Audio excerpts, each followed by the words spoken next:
Estou aqui. Deixa eu ver se meu áudio tá bom. Blá blá blá blá blá. Blá blá blá blá blá. Tá bom. Então só vamos.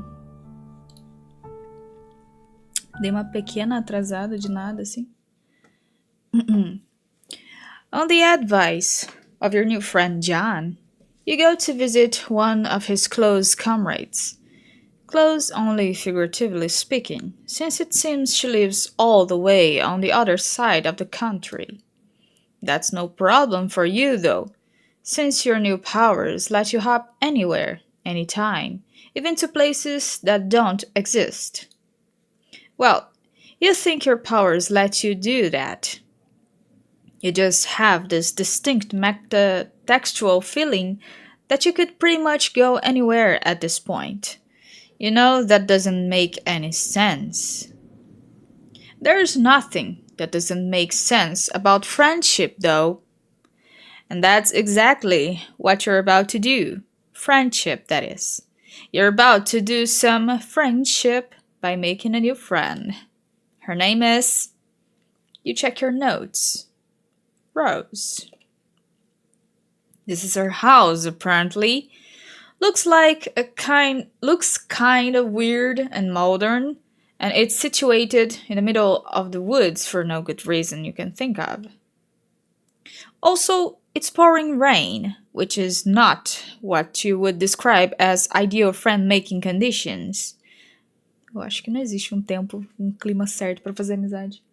Fala, Hiroru, what's happening? Today we're going to read in English. Tudo bom? Are you alright? Still, nothing stops a mailman. Not from delivering mail, nor making friends. Rather famously, rain and other similar weather patterns provide no deterrent to the performance of his duty. And there's no duty more important than friendship. Nossa, que linda! Suddenly, a woodland girl approaches. Who goes there? Oh, it's your new friend Rose, obviously. There's literally no one else this could be. You introduce yourself. You are the cool mailman who John told her to expect a visit from soon.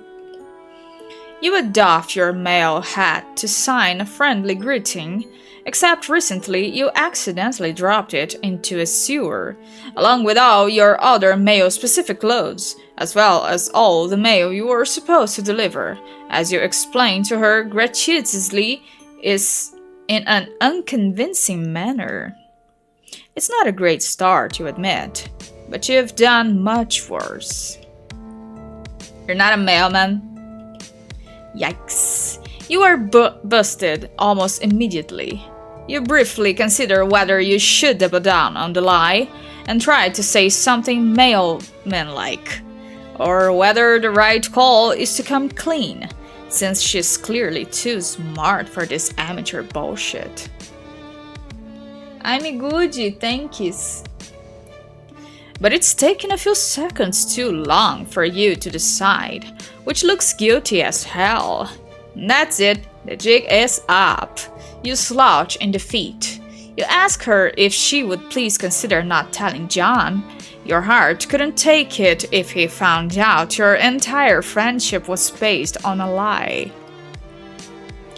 You want me to keep a secret from one of my best friends to protect the feelings of a random buffoon who I've never met and arbitrarily showed up to my house in the remote wilderness like a creep?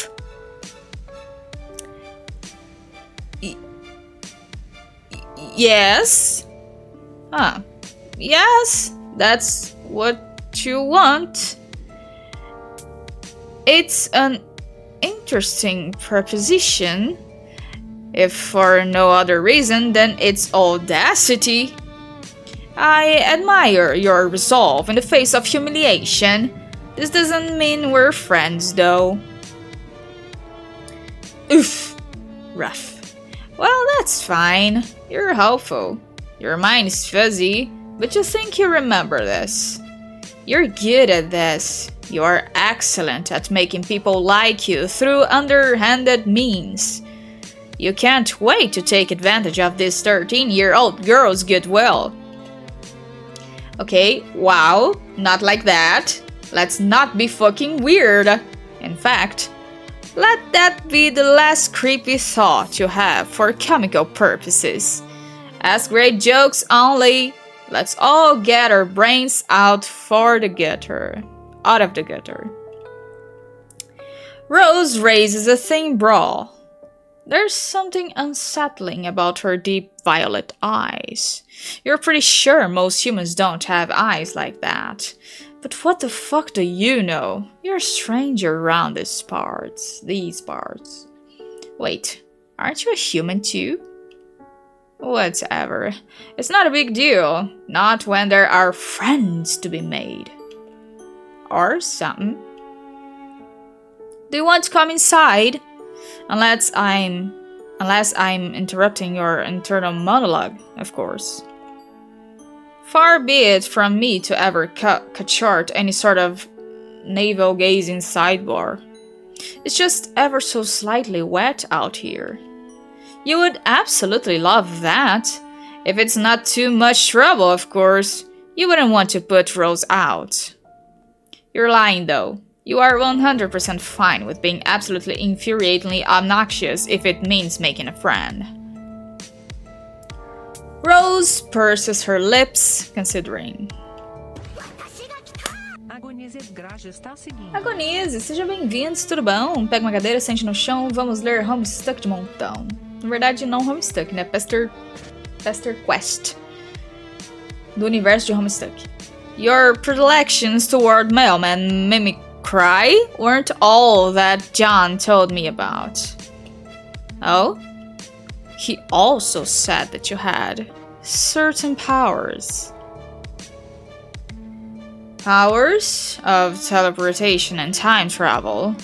I told him that he must be mistaken, since it's a well-known and accepted fact that magic, although a popular and highly engaging subject of fiction, is fake as hell. Oh, your zappy powers? No, those are totally real and not fake. Real in a different way than you being a mailman is real, since that is actually made up.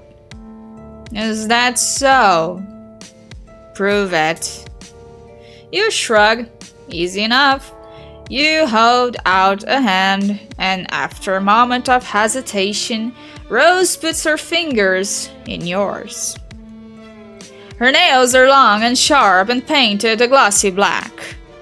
She closes her eyes and her umbrella droops. Should I picture my room or something similar? I'm not quite sure how this is supposed to work. She still thinks you're fucking with her. You tell her that you guess she can do that if she wants. Oh my god. You zap the two of you inside a big modern house, and when you open your eyes, you find yourself in a large, messy bedroom. Well... Oh. She drops her umbrella. You really did that. Rose stands in the center of her room in full rain gear. Her boots track muddy prints into the thick white carpet. Surprise! You really are magic. Rose puts a small hand against her perfectly painted black lips. She seems momentarily lost for words, and you get the feeling that it's not a thing that happens very often. Her eyes are wide and deeply purple. They're sparkling, you might even say. Hold on. I'll be right back. Stay here. Don't go out in the hall. It's not safe. You tell Rose to take her time. You're happy to just stand here dripping onto her nice clean floor. She leaves the room and you take the opportunity to examine your surroundings a little more closely. The bed is unmade. Books are strewn over the floor carelessly, and a collection of half-drunk cups of coffee crowd the desk. Half-finished knitting projects lie in soft piles all over the room. In fact, there's a lot of evidence that this room is often occupied by someone with a lot of interest who has trouble settling down and putting her attention to one thing at a time. Peraí, ele tá no meu quarto. Man, you relate. Not with interests, but with friends. You can't imagine settling for just one. Oh my god. Rose has a number of posters on her walls, although nowhere near as many as her friend John. A calendar hangs beside the window, days ticked off with little X's all the way up to 4/13, which is circled. You step closer to read the year date up in the corner. 2009. But what the hell do you care about the date? You can make friends any day of the damn week, rain or shine, night or day. Rose sure is taking a while out there. She told you that it wasn't safe out in the hall. Maybe she hadn't just been quipping. Maybe she is actually in trouble. What should you do? Go look for her. Let's go look for her. We have nothing to lose. You are too anxious to sit still, and you aren't the sort of person who just sits there and waits for friend opportunities to fall into their lap. Better to run headlong into danger, or as much danger as a minimalist upper-middle-class house in the middle of the woods can offer. Rose had told you that it isn't safe. Fala, Nikawa, tudo bom? Answering the question, my favorite recipe is the recipe of how to get money. Oh, tell me about it. Peraí, vocês não estão vendo a tela do negócio? Eu tô lendo aqui o tempo todo e vocês não estão vendo, é isso? Eu não acredito, eu tava lendo aqui pra... Gente... Ué... Não entendi, não. Ah, é porque tá no full screen. É porque tá no full screen. Tá, peraí.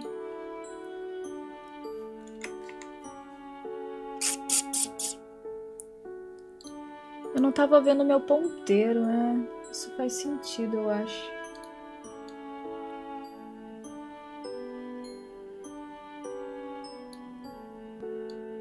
Engraçado isso, né? Quer dizer, estranho. Será que assim tá bom? Acho que tá, né? Eu não sei o tamanho do bagulho. What a tragedy. Podia ter me avisado, hein, parceiro? Tá, vamos ver.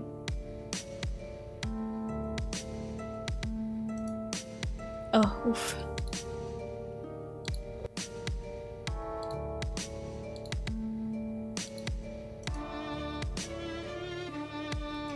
Chateado? Putz, tomara que você fique melhor, então. Boa noite, Ono. Como é que vai? Eu tô lendo aqui essa historinha. You creep out into the hallway, where a bunch of things happen more or less simultaneously. A deluge of quick-time events that you had no idea were coming. Vocês não viram a Rose, então. Ela tá bonitona. Na verdade, isso faz parte da lore. Oh, meu Deus. Lightning flashes in a perfect jagged line across the tall window at the end of the hall, followed immediately by a crash of thunder so loud you think the house might be falling down. Abruptly, all the lights go out. Another flash of lightning, and for a vertiginous moment you see a long, thin figure superimposed against the window. You freak the fuck out, jumping about a foot in the air and yowling like a cat. A small hand lands on your shoulder and you jump again. Hoje de manhã eu tava gravando coisa e a minha mãe, depois que eu tinha gravado, eu desci lá pra almoçar, ela falou pra mim: eu pensei ter ouvido um gato, mas aí quando eu fui olhar mais de perto eu percebi que era você gravando alguma coisa lá. Você devia estar fazendo algum aquecimento. Eu falei, gente, que aquecimento vocal que eu faço que parece um gato? Caralho. Né? Que reação que seria essa? Gritar feito um gato, eu, hein? Tá tranquilo? Que bom. Aí a Rose. Calm down, it's just me. Rose speaks in a normal tone of voice and it's jarring. The house is echoey and cavernous, and there's just something about a dark house on a stormy evening that makes you want to whisper. Deve ter feito Rau. Fala, Rica. Boa noite, como é que você tá? I told you to stay put for a reason. It's too early for my mother to be sauced enough not to notice random strangers in her house, and I don't want to go through the tedious process of explaining who you are. You have a perfectly understandable reason for why you left, and that reason is that you were lonely. Rose nods. Cold? You mean you were cold? Well, you are soaking wet. Follow me. Bom dia, Matheus! Sexta-feira de setembro. Caraca, temos um viajante do tempo no chat. Fala pra nós como é que você viajou. Você usou um DeLorean? Você usou uma TARDIS? Ou o quê? Uma cabine telefônica? Eu tô bem, tô bem. Tô só nas gringas hoje. Vocês sentiram minha falta? Porque essa semana eu não fiz live na segunda. She grabs you by the wrist and tosses you down the hall. You wonder if you should warn her about the strange wraith-like creature you saw by the window, but you don't want to freak her out. Although her mom might be at risk too. Whatever. Moms are tough. She'll be fine. This probably isn't the first time she's gone toe-to-toe with a weird slender man. This house looks haunted as shit. Micro-ondas é uma boa, hein? Quem já viajou usando micro-ondas aí? Frisk with eyes. Ah, por causa do cabelo? Eu entrei no meu guarda-roupa pra jogar naftalina e quando vi estavam comemorando o Tetra. Que? Crianças, não entrem no guarda-roupa com naftalina. Vocês não vão ter essa mesma experiência que o Matheus, eu garanto. Rose brings you to a dark laundry room, then motions you to take off your hoodie, which you do, gladly, because it is soaking wet. That's interesting. The design on the front, does it mean anything? Oh, yeah, it is kind of cool. A blue line that zigzags on one end like lightning. Looking at it makes you feel unsettled. You realize Rose is still waiting for a response, so you just hand her the hoodie and tell her no, you're pretty sure it's just an abstract sign. Then you stand there while she tosses the sweatshirt in the dryer, feeling the alarming currents of memory in your bloodstream. You're sure there must be something you forgot to do. You continue to feel weird as Rose hits the dryer button and nothing happens. Fuck. She hits the button a few more times, and as if that will make a bit of difference when the power is out, she presses her thumb and forefinger to the bridge of her nose. Well, you aren't going to fit into anything of mine. She leads you down more long, dark hallways. Man, this house is unreasonably huge. You ask Rose if a lot of people live here. No? It's just me, my mother, and a heart of liquids not soluble in water. Here, try not to drip on the carpet. You aren't sure how you're supposed to manage that, but okay. This room is large and dark, and when Rose parts the curtains, a flash of lightning illuminates a 4-poster bed, a long counter, and a shelf covered head to foot in bottles. Rose vanishes through another door, leaving you to peruse. This is all liquor. Shit, this is a lot of booze. Adeus. They don't pay the light bill, or they like to have a chat in the dark. I don't know. Here. I'm not sure what you would want to wear, but this should work until the power comes back on and we can dry your clothes. Rose hands you a long silk robe. She won't miss this. I don't think she's ever even worn it. She has this whole closet full of fantasy clothes that she never puts on. You take the robe and go into the large master bathroom. It's kind of a mess. The tub looks like it hasn't been cleaned in a long time. The robe gives you the same not a feeling of familiarity that looking at your hoodie did. But you put it on anyway. It's a relief to get out of your wet clothes. You hang them carefully on the shower rod. When you head back out into the bedroom, you find Rose standing in front of the wall of liquor. She's holding a bottle of Grey Goose and squinting at the label like she's trying to read the nutrition facts. What the fuck? It's okay though. Foi assim que as crônicas de Nárnia foram. Foi assim mesmo. I often wonder what exactly the merits of consuming this are. It tastes quite literally like burning.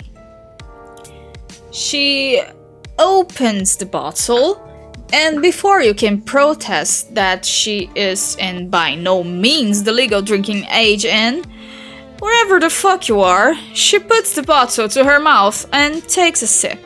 She splutters. Ugh! That's terrible.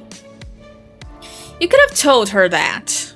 Straight vodka isn't for the uninitiated, even fancy vodka. You take the bottle from her. She hesitates for a moment, then lets it go. You set it back on the shelf.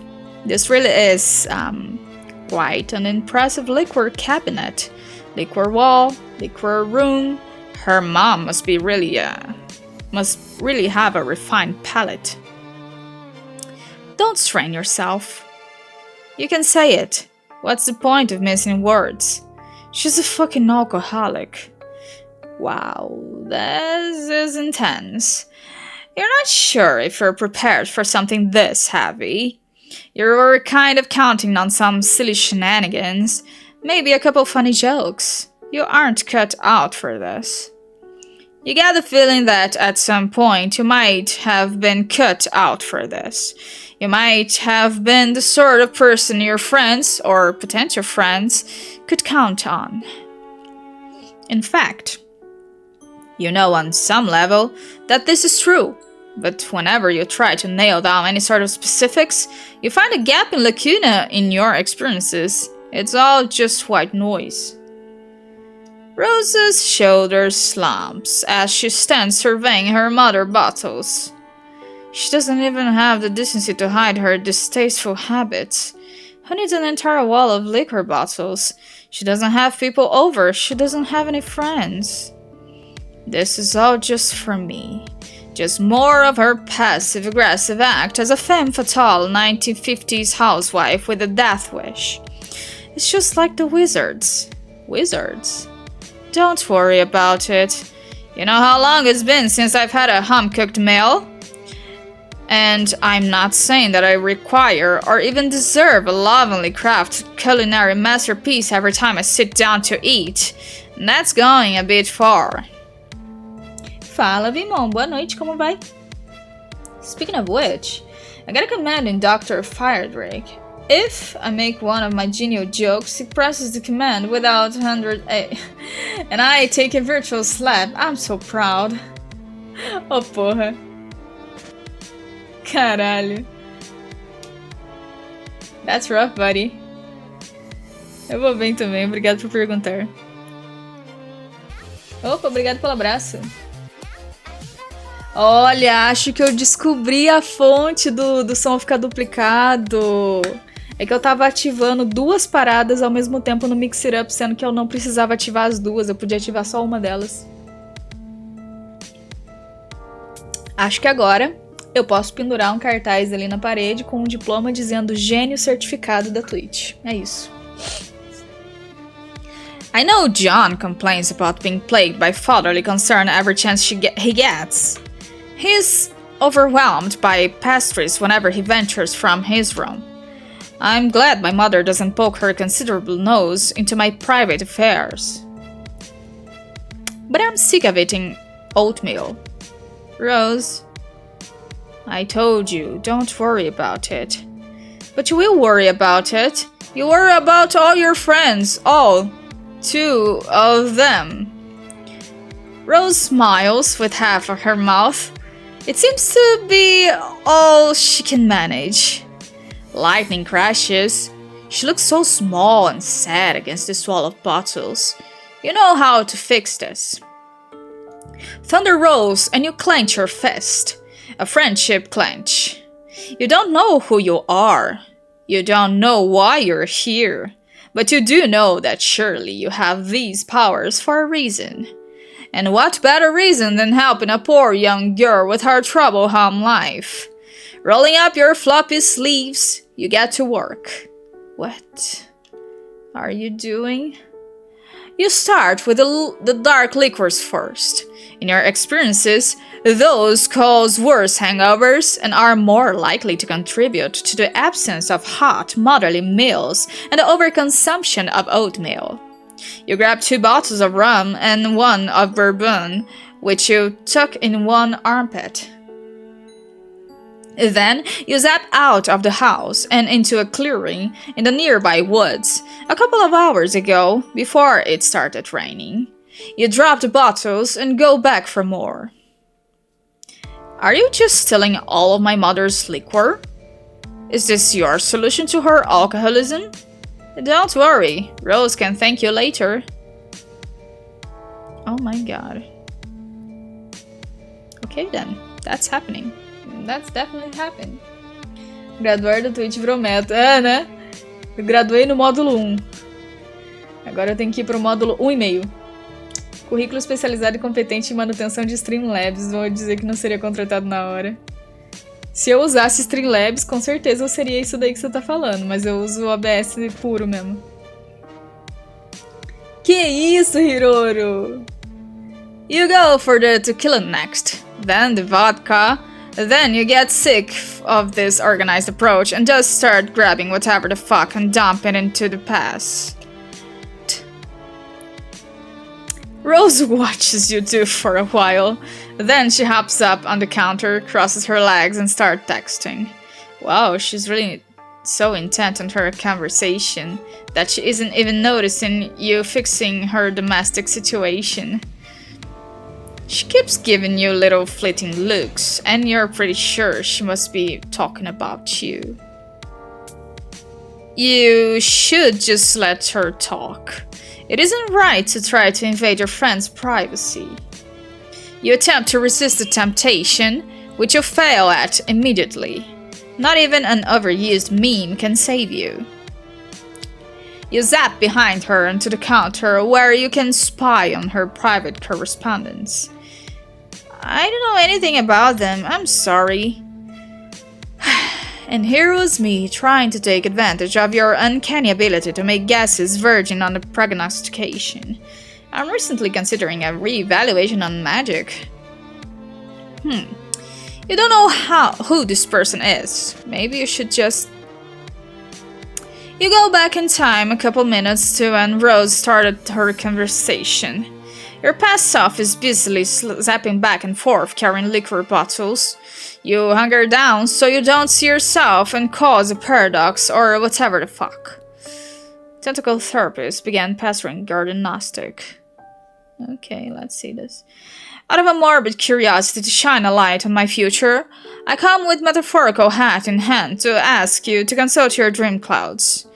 Do you happen to know anything about a strange cardboard cutout creature masquerading as a mailman? Are you sleeping?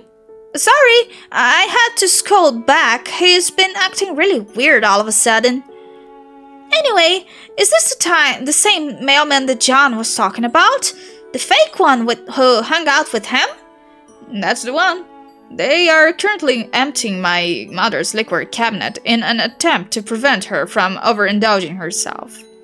Oh, are they drinking it? No, I think they're just dropping it into the woods with their magic powers. Oh, do they know that you could just go out and buy more liquor? That's something you can do where you live, right? Yes, Well, not exactly where we live. I think the nearest butchery is a good 20-minute drive. I'm not actually entirely sure where my mother got it all. We don't own a car, as far as I know. Sometimes it seems like she has the ability to just make things appear. I don't know anything about them, I'm sorry. And here was me trying to take advantage of your uncanny ability to make guesses verging on prognostication, as I am recently considering a re-evaluation of magic. I'm still pretty sure magic's fake. At least the kinds of magic you're talking about. There's probably some real magic out there somewhere. Yes, for instance, the sort that lets you spy on your hostess' private correspondence while you are stealing her mother's libations.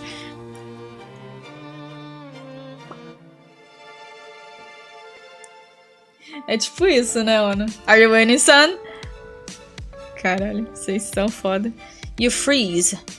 With a contrite zap, you reappear in front of Rose. She sets her phone down and props her chin up on a delicate fist. Sorry. You honestly don't know what got into you. You just couldn't resist using your power for evil. Haven't you heard that with great power comes great responsibility? Rose is right. She's totally right. You've only had this power for like a day, so you still aren't used to the idea of being able to just zap all over the narrative. Receita da Receita Federal. Porra, se essa é a sua receita favorita, meu Deus do céu. Clearly, you did not appreciate the implications. Zapping all over the narrative sounds potentially stressful. Son's computer? Sleeping is the principal cause of fatality in airplanes, especially if they are the pilot. Oh, you bet. You are incredibly stressed right now. Rose laughs. You apologize to her for stealing all her mom's drinks. That was kind of overzealous of you. No, actually, I thought it was hilarious. I've never really been one for pranks. That's always falling more in John's wheelhouse, but there's nothing wrong in occasionally stepping outside of one's comfort zone. Let's do the vodka next. The two of you working together gets the place cleared out pretty quick. You zap Rose along with you to the bright clearing in the field, and for a moment she just stands in a sunbeam, blinking up at the cloudless sky. Her expression says she still might not be totally convinced any of this is happening. When all the liquor has been transferred from the bedroom to the woods, in a big glittering dragon's hoard of booze, you and Rose fall down next to it in a messy heap. Well, you fall into a messy heap. Rose lowers herself daintily, sitting more on her knees than her butt, probably to keep her skirt from getting dirty. You get the idea that even though she lives in the middle of nowhere, she doesn't spend a ton of time outside. You tell her again that you're sorry you spied on her correspondence with her green friend Gigi. Also, you hope she isn't going to get in trouble with her mom. I'm not unduly concerned. Lasanha. A minha receita favorita? Que delícia. Bom, eu acho que... Nossa, tá aí uma boa pergunta pra mim, né? Eu penso nas perguntas que eu coloco no título das lives, mas eu não penso em responder elas.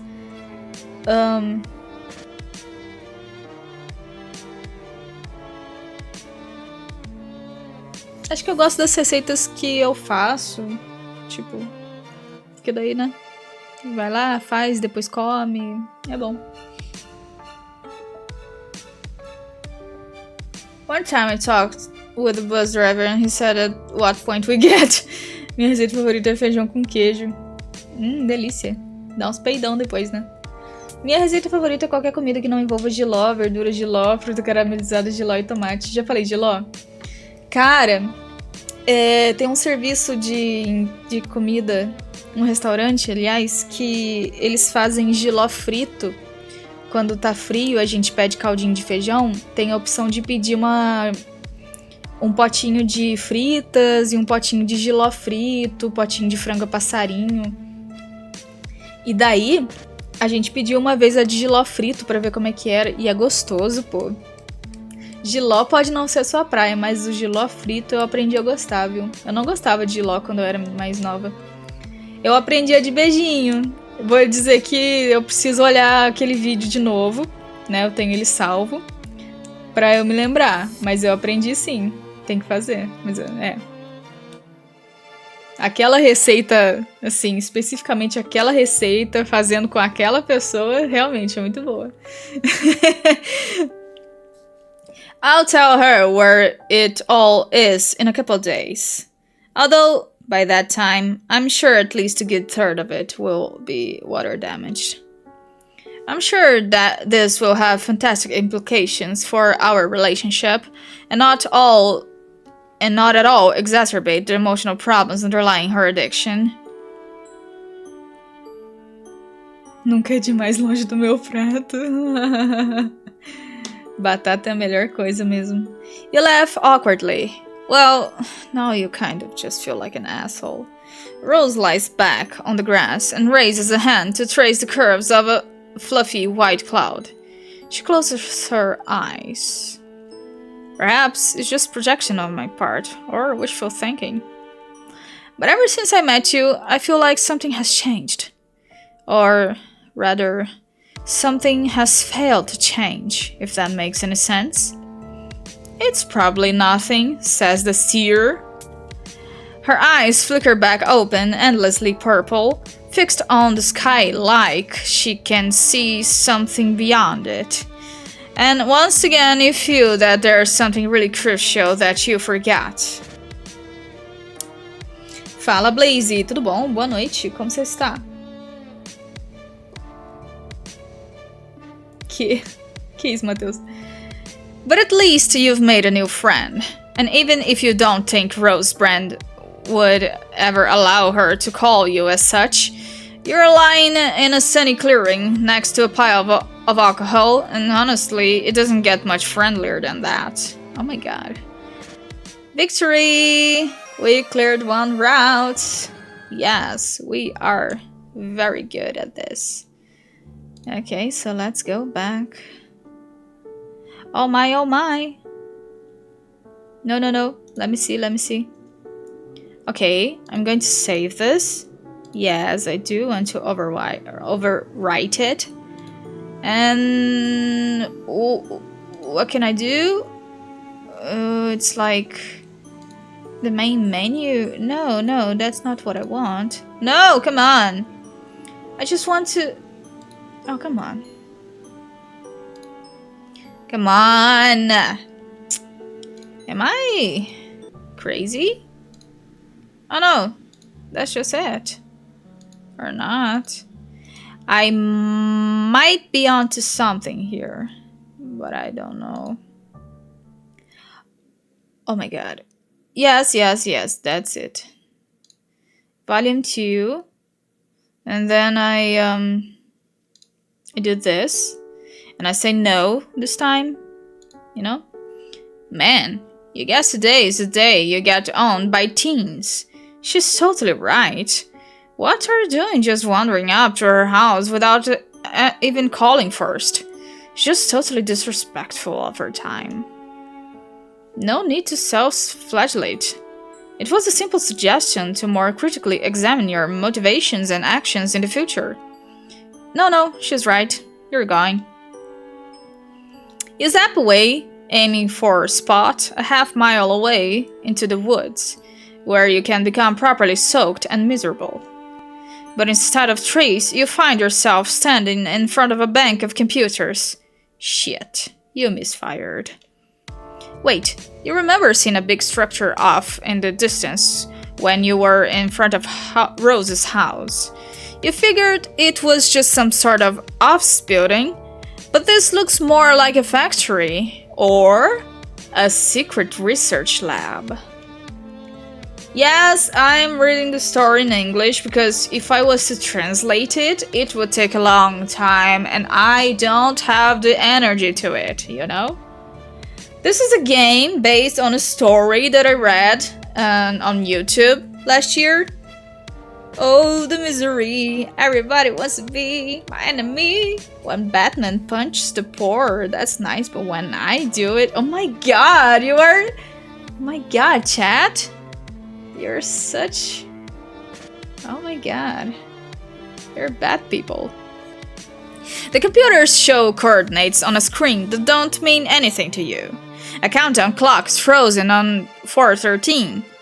All of this has the trappings of a tableau someone set up for you to see. Turning away from the screens, you wander down a long line of gleaming science fiction equipment. It reminds you of pictures of old computers from the 1950s, the ones that took up entire rooms. Oh my. Thank you for the lurk. You bet you could go back and visit some of those if you zapped hard enough. You wander through a whole maze of halls and wide, echoing rooms that aren't pictured because our art budget is only so big. Oh my god, that was awesome. But take it as a certainty that they are all very mysterious. Okay, I'll take it. Eventually, you circle back to that strange bank of screens. Nervously, you hit a few keys, tap a few fingers against the readouts. Nothing. It's all locked down. You think that if you could only get these screens to unlock, you could unravel the secrets to life, the universe, and everything. Or maybe it's your memories you're trying to unlock. Maybe then you'll understand the seething waters of this endless ocean of time and space intertwining in the... Meow? Meow? You turn around, expecting a cat. And you do get a cat! A very adorable black kitten, tiny and soft, with far more eyes than a cat should have. Oh. But the cat isn't the only thing here. A woman in a sleek white lab coat and sensible heels holds the cat, pinning you to the spot with her gaze. Or at least, you assume she is. Her hair is in her eyes and the light is behind her, so all you can see of her face are her painted lips. Sorry ma'am, you absolutely didn't mean to trespass in her secret science lab. And you actually aren't even lying, you really did just fuck up this time. A minha mãe ouviu de manhã, só se ela é uma viajante...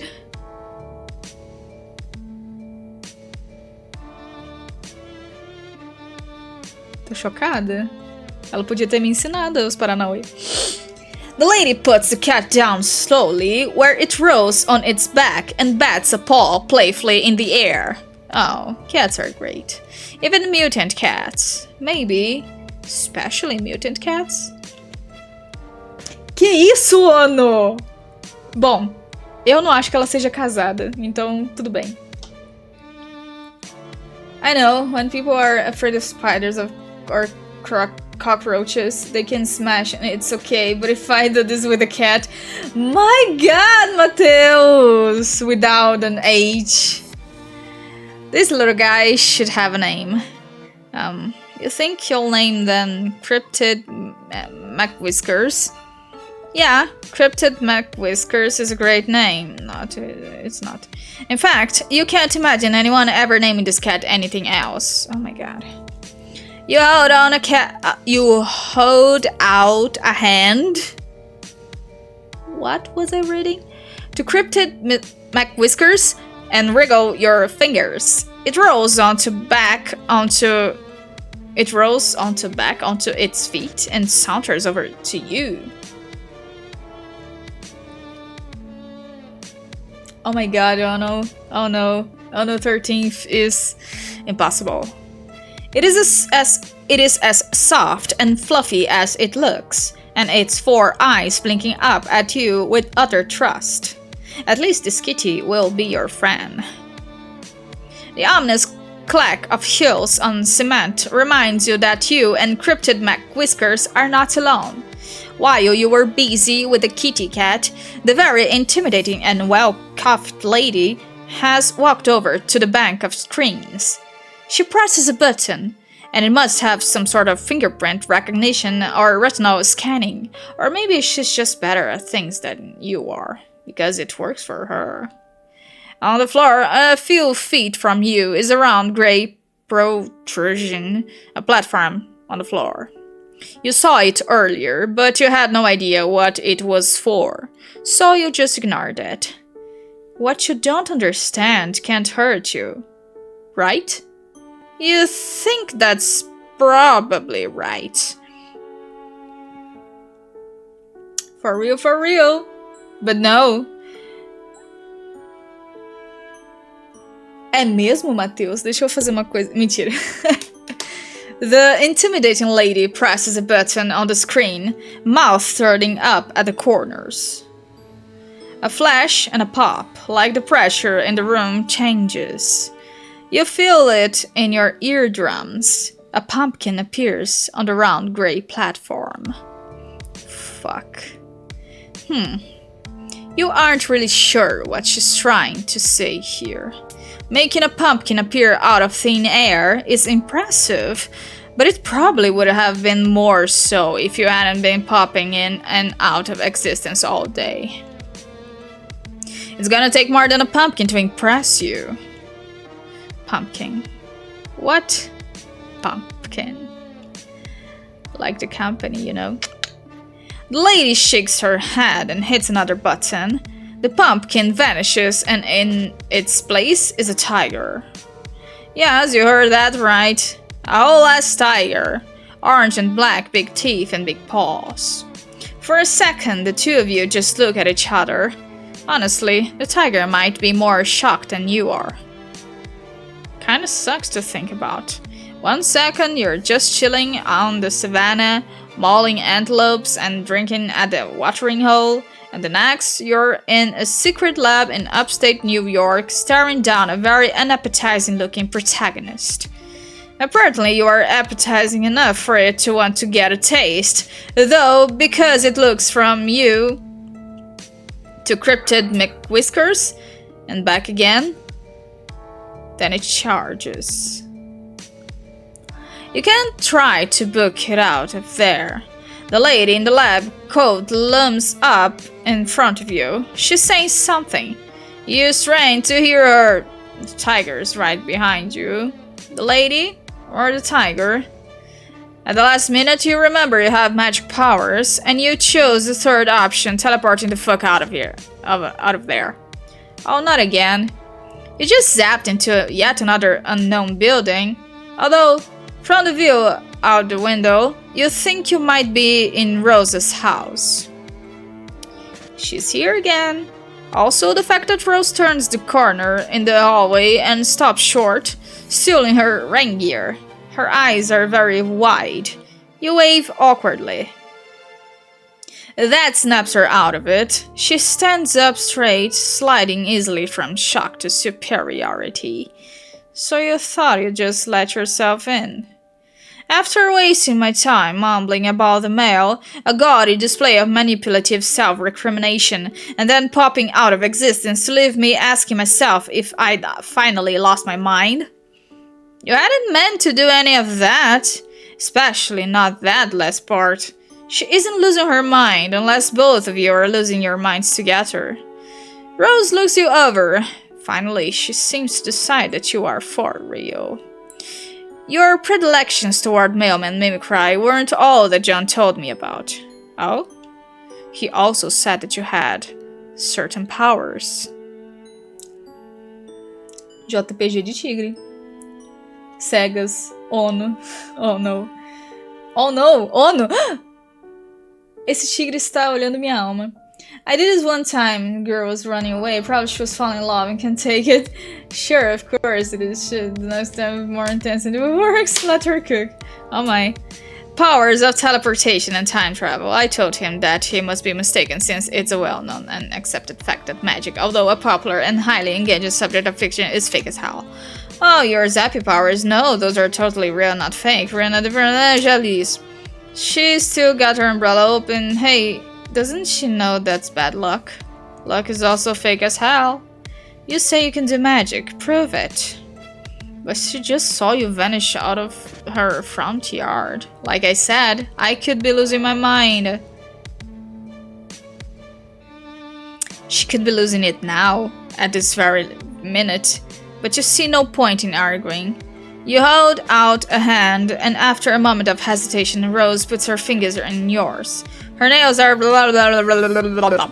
Should I picture my room or something similar? I'm not sure how this is supposed to work. She still thinks you're fucking with her. You tell her that you guess she can do that if she wants. Zap! When you open your eyes, you find yourself in a large, messy bedroom. Oh my god, I just read that. You really did that.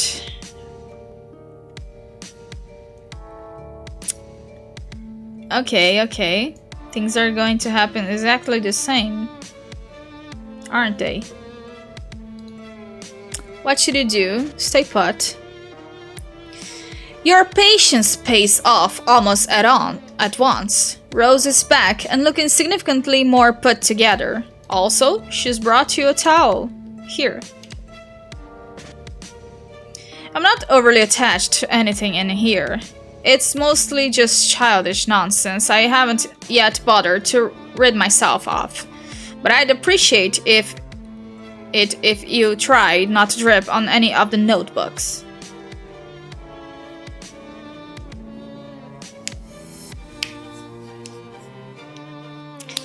She has changed out her raincoat and boots, and she's dressed in a neat black shirt and a white shirt with a purple blob thing with tentacles. What is it with these kids and their blob shirts? Now that's dealt with, please sit down.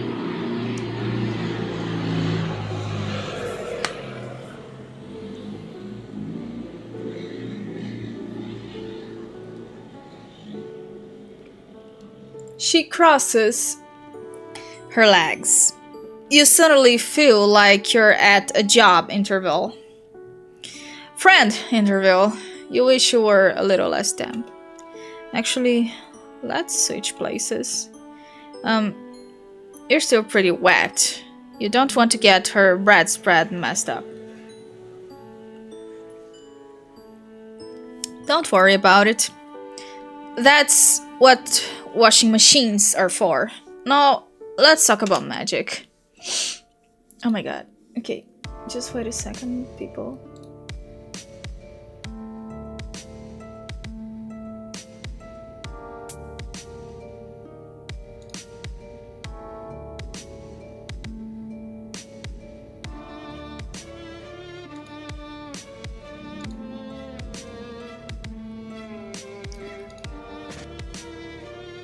Which up until now I have always taken for granted as being something confined to Starbucks. É o chuchulo. Rose takes a wistful look toward her bedroom window, grayed over and blurry with raindrops. You get the feeling that she's doing it for effect. Maybe that's why she wanted you to switch places with her.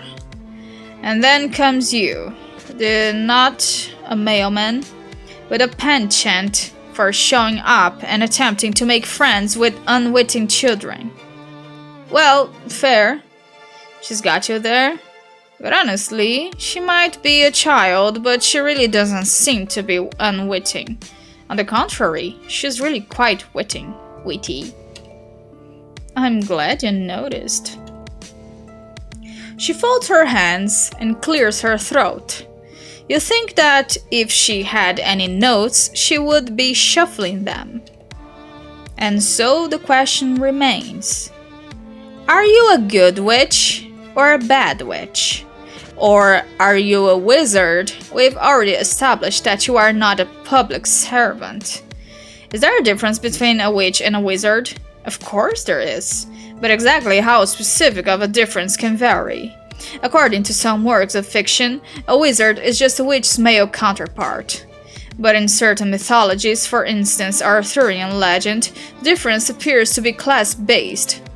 Wizards reside at court and are classically trained, while witches are self-taught and run wild through the forest. I won't deny that those differences tend to often be gender as well. You ask her which one she is, a witch or a wizard. Me? Rose shifts, uncrossing and recrossing her legs. You shrug and say she just seems to know a lot about them. I know a thing or two.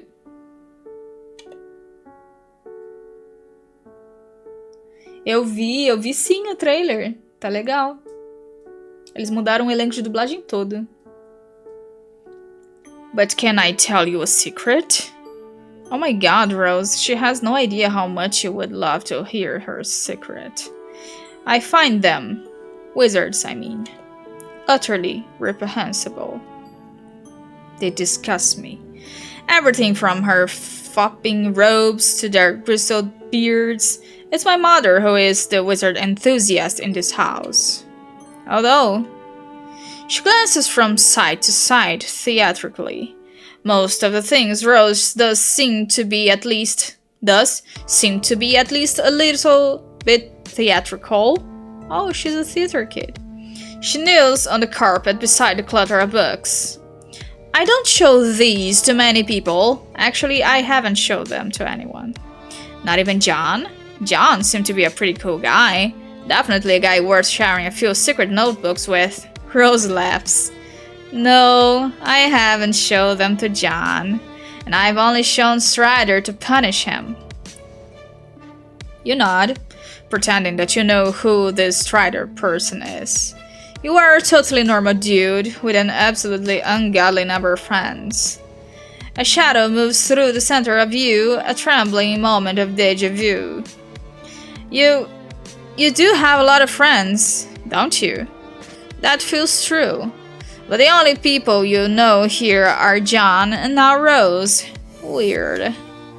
You try to put it from your mind and listen to Rose again. She's still talking about this mysterious Strider, flipping through one of the journals, too quickly for you to see anything specific, only that it is full from cover to cover. As if my modest writings are the sole source of homoerotic tension in his life, when his brother is the one who insists on filling their home with assorted dickbutts for ironic purposes. Oh porra, Matheus. Nossa, mano, pior, né? Puta que pariu, Avatar foi um elenco que, nossa, deu muito azar. Eu não tinha parado pra pensar, mas 4 dubladores do elenco de Avatar.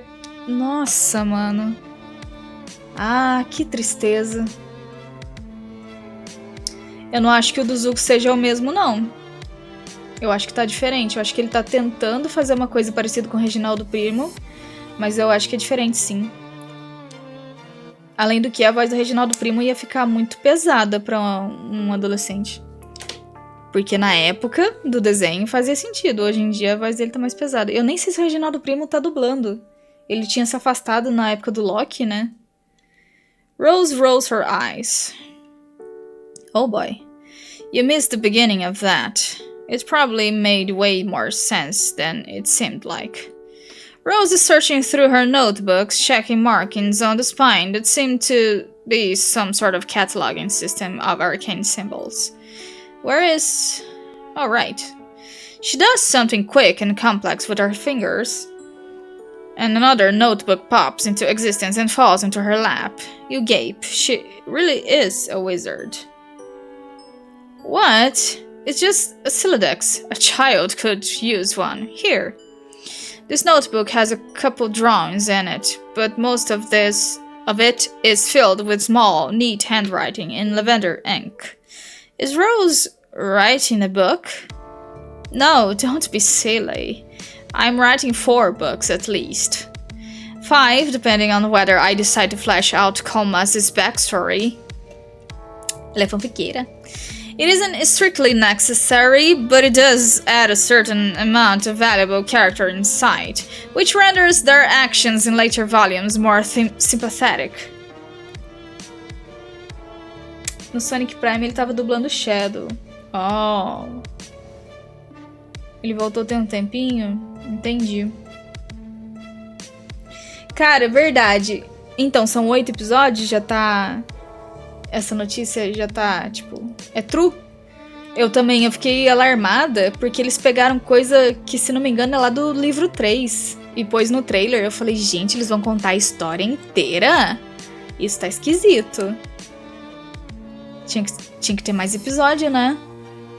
Caraca, eu também tô com medo de ficar rushada.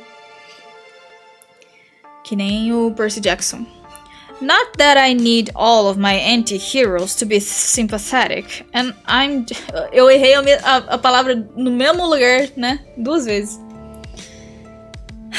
I'm just thinking of what the literary reviewers would say. You're not smart. You would never have thought of that, of what the literary reviewers would say. Well, she's honestly pretty impressive for someone her age. Age has nothing to do with it. Eu sinto shadow, but don't get carried away. It's only a rough draft. You ask her if you can take a look. She hesitates. Bitch, I won't hesitate! But you doubt she would have shown it to you if she didn't want you to look. What the hell? If you can't trust the strange spherical imprint you met outside in the rain, who can you trust? Right? Your thoughts exactly. Rose hands you the notebook and you open it at random, letting fate guide your hands. Friglish buttered his beard, as if unkinking a hedge in a long silk windsock. A more pedestrian audience would parse the exhibit as nervous compunction. Behavior to petition contempt among the reasonable. He has, however, not surrounded by the reasonable, but the wise, a distinction in men that would forever be the difference in history's garland of treasured follies. As a matter of fact, his cadre of fellow wizards were all putting similar moves on their beards as well.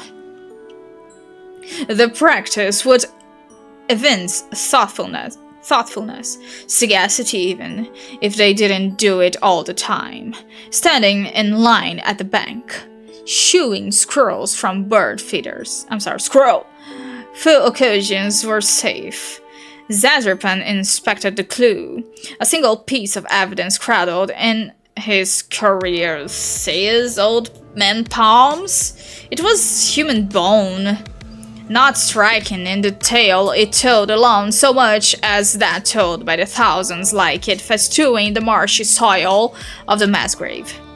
The grisly expanse bore the texture of a decadent dessert, like one of Smarty's formidable custard trifles wobbled out on wheels for the holidays, to the dismay of a small nation.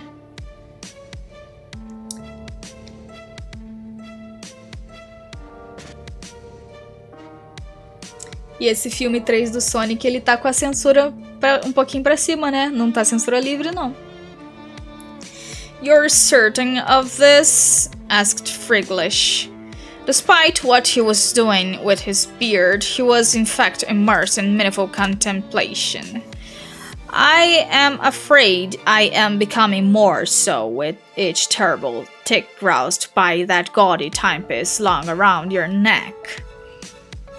In case it wasn't clear, Friglish wore a clock Zazerpan didn't care for. It was magic. The massacre of Sursnauf was not as written. Wow, this is pretty dense, but smart. You stroke your own imaginary beard and pretend to ponder in deeper meaning. Yes, intriguing. Zazerpan and Friglish, clearly there is some history there. É o Sheldon, véi. Yes, clearly. But what the two of them shared went beyond simple romance. And that's why it has gone so spectacularly sour. Rose becomes increasingly more animated as she tells you about her gay wizard OCs, like she is far more interested in them than she is in herself. And they share an intellectual bond, a mutual dedication to knowledge and the preservation of such. The goal of the learned is to amass their wisdom and keep it from general dissemination into the main populace of wizards. They feed it to their apprentices in drips and drabs. Of course, this will eventually lead to ruin. Of course, you flip further in the book, searching for the part where it leads to ruin. Ruin sounds interesting. Zizibs knew he would see his wayward apprentice again, knew it like he knew the tide would turn and the sun would blaze to its zenith as each inexorable day passed. Now they stood diametrically opposed across an overgrown chessboard. Bazinga!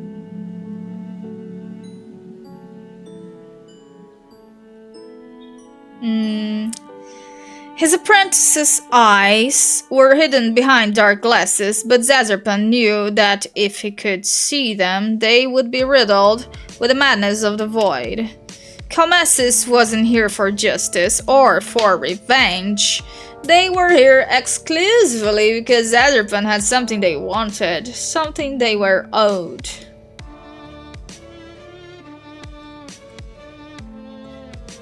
Oh.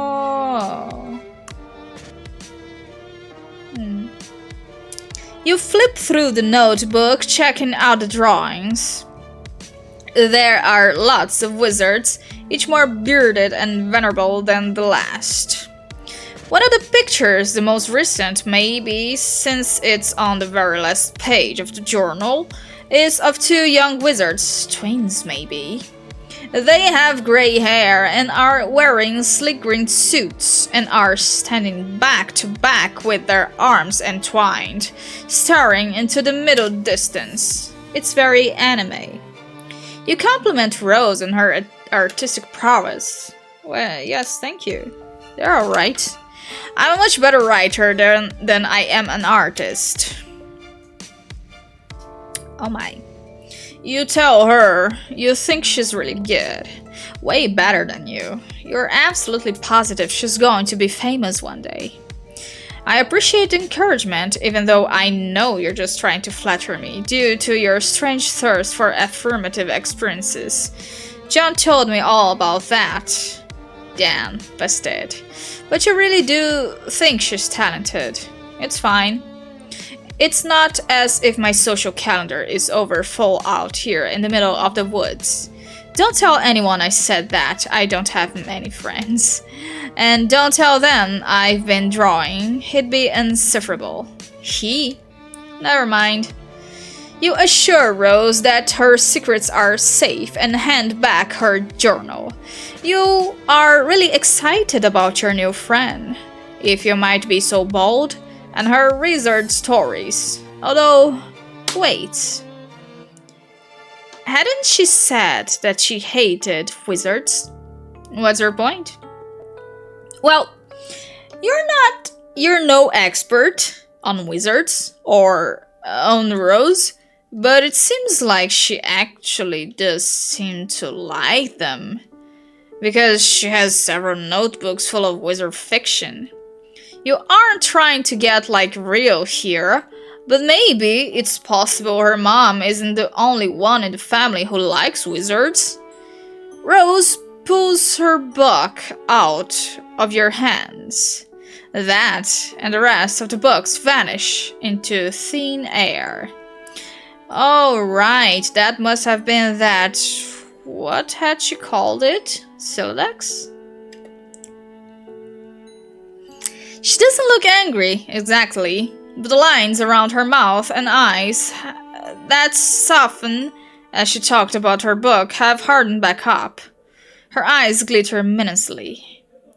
Oh, is that right, Freud? Well, why don't you diagnose me? Oh hey, wow, you weren't trying to be condescending or whatever. Clearly. Were you aware that it is a common psychological phenomenon for an individual to react to trauma by creating fictional representations of that which has caused them bodily harm or emotional dismay?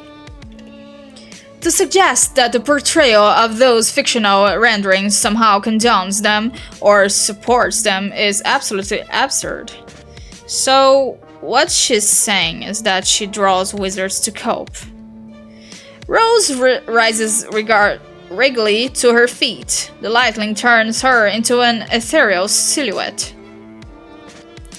What I'm saying is that I don't need to justify my fictional predilections to you or to anyone else.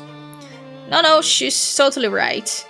You're sorry that you suggested she might like wizards. It was horribly presumptuous and not at all the way a friend should act. You are so sorry. You promise it will never happen again? No, I don't suppose it will. It's probably just because Rose's hair is such a pale blonde, but it almost looks like she's glowing up in the dim bedroom, like light behaves a little differently around her than it does on everything else. Would you look at that? It appears the rain has lightened up a bit. The rain is hitting the window so loudly you're actually having trouble hearing her. And your point is... you can just zap yourself out to where the weather is drier. Fuck off. Oh my, go zap yourself. Oh my, that's not a sweet route. Oh my. Yeah. We've done all the endings, I guess. I guess this is it. Let's see. Oh my god, we are here, right? Okay. I said... oh, let's see if I say yes again. And if I go look for her, I know, yeah. Everything's going to be okay. And what if I do this instead? Oh.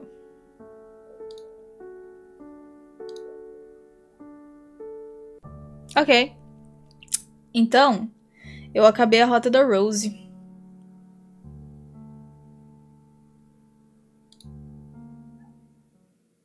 O que significa que na próxima live a gente vai começar o volume 3, que é a rota do Dave.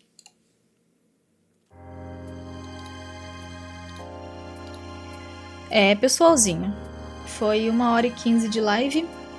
Eu vou ver uma pessoa pra eu raidar. Essas lives lendo as rotas de Pesterquest, elas são mais breves mesmo, pra eu poder separar de um jeito que fique legal depois de postar no canal. E pra...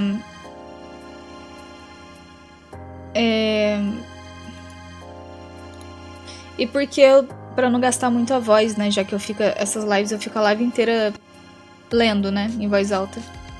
And they live happily forever. Como já dizia Obi-Wan Kenobi, another happy landing ending. Nós lemos na live da semana passada a rota do John. E hoje nós lemos as rotas, né? Da Rose.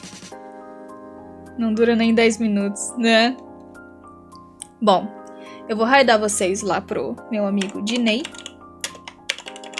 O Dinei, pelo que eu tô vendo, tá treinando no Valorant, a mira dele, porque ele é bom. Então, é isso. Eu vejo vocês amanhã, passando raiva com Crash Bandicoot, às 7 horas da noite. Espero que vocês fiquem bem, se cuidem, se hidratem. E é isso. Agora eu vou lá jantar. Amanhã não vai ser em inglês a live, tá? As lives em inglês são quarta-feira. Nas quartas falamos inglês. É isso, pessoal. Até a próxima. Tchau, tchau. Beijinho no ombro. E fui! Tchau!